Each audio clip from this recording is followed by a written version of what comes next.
My name is Walter George Robillard. I was born in upstate New York. I was born in a little town called Glens Falls, about 50 miles north of Albany, about 50 miles south of the Canadian border, on the shores of Lake George.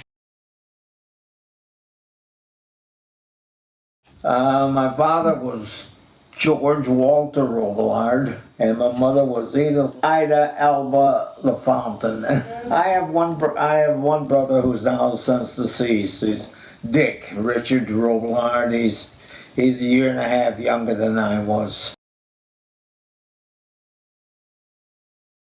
Well,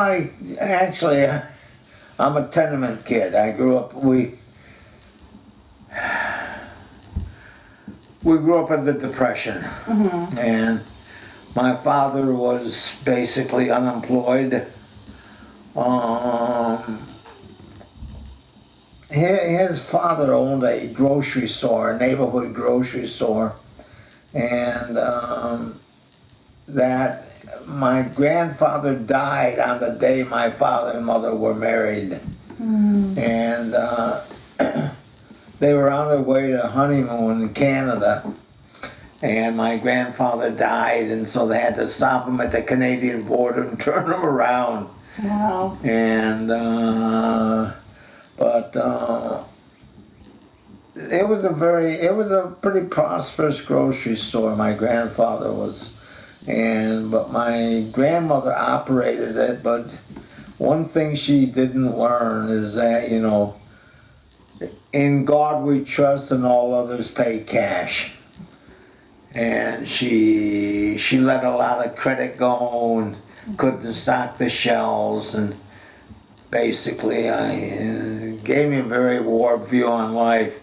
People that she actually fed, when they got jobs and started making money, they wouldn't pay her for money they owed her.